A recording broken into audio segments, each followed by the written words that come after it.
Okay, here's a quick update. I have been going back and forth, and I haven't been saying I was going to do this, and finally went ahead and did it because I've been debating back and forth on where I should go on the paint and different things like that before I should pour the water.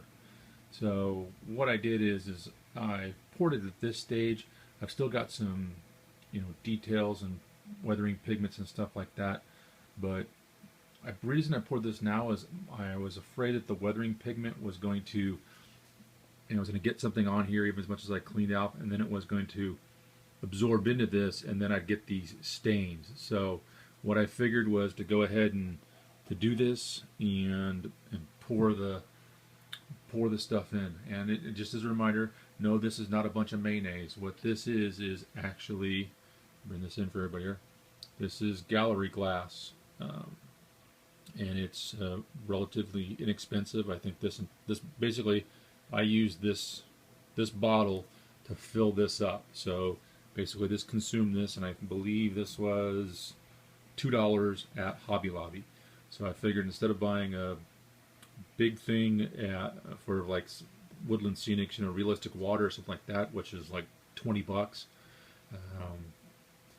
$2. So see how this is going to turn out. Right now it's still not level, but it's supposed to be relatively self-leveling because it's for, to create the look of stained glass. So I did a little test pour in a little piece, and as it dries out, it does then tend to level itself. And one of the things that some of the manufacturer actually does have, the manufacturer, so guys, is Played. They actually have videos on how to do this. They actually have a kind of a sweet old lady who goes through and shows you how to do this for doing like stained glass and stuff like that. And they tell you to comb the material. No, I don't mean getting a brush and combing it through, or the Spaceball kind of thing of comb the desert kind of stuff.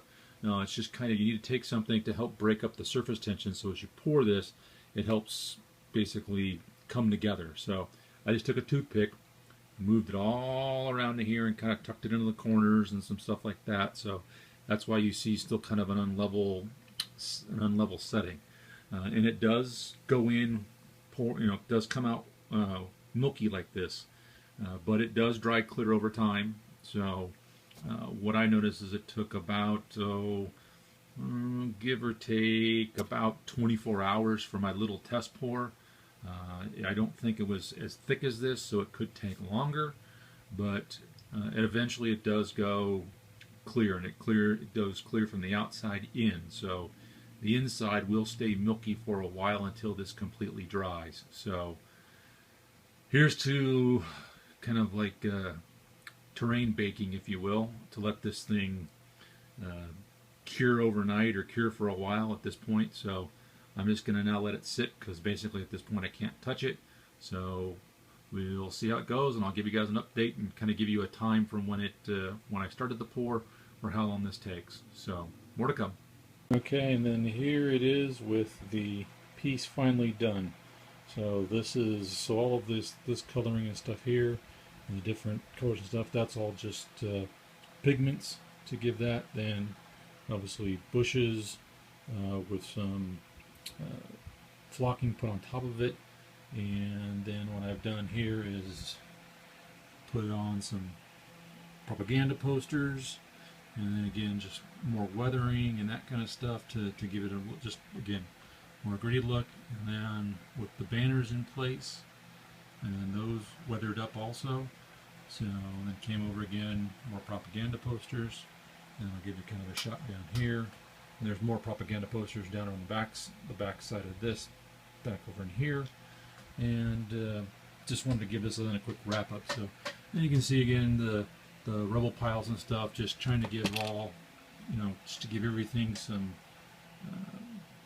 different colors, different textures, just to give different pieces for the eye to focus on, and that just helps give it a more visual appeal. And then to give a close-up here on the water.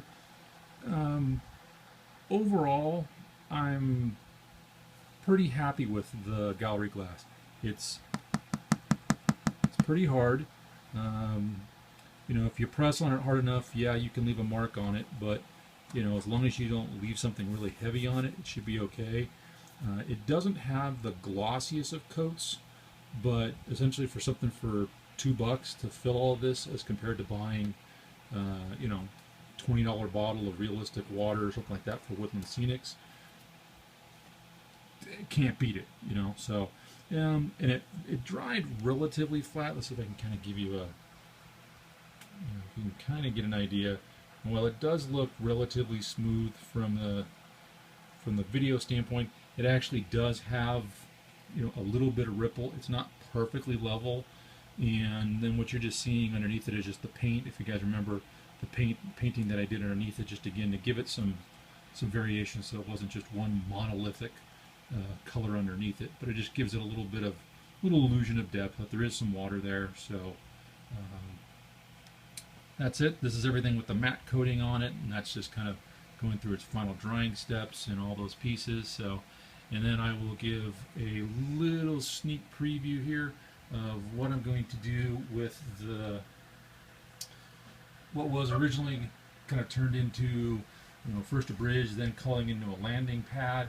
I've just totally gone from that, and this is what's going to go behind here. Now, this may look relatively odd, but what this is a plumbing piece that I found at Home Depot, and what I'm going to do is put some tea lights in it, and this will basically sit behind it, snuggle up behind it, if you will, and then this will sit up, and what it allows me to do is I'm going to turn this into like a big smokestack, if you will, or a funeral pyre or something like that. So there'll be some big cotton coming out of this. The tea lights will light this whole thing up, and it'll give me that, you know, it'll block everything all the way through, but it won't totally dominate the piece. It just gives it another level, and again, it kind of fits. I'm going to put some more, you know, put like a control panel on the side. I'm going to put like a you know, like a double door on the back to kind of load stuff in, or, you know, clean the thing out. And again, some more pipes and some stuff like that to make it look like it. And then this will be relatively easy just to paint this up. And the nice part is because this thing's PVC, you know, this sucker's indestructible. I think it cost me a little over $2. So, you know, after asking my son if the other piece would look right, you know, his opinion is it didn't look right, and that this was a more fitting piece, and I agreed. So I'm going to finish this off as kind of another ending portion of the series, but I'm going to call this fountain project done, and I'm going to start on the next one, and I'll shoot a quick intro video here probably either tonight or tomorrow and post that up so you guys can see it. But here we go, one last little kind of quick pan around. So the fountain project is finally done. Thanks for watching.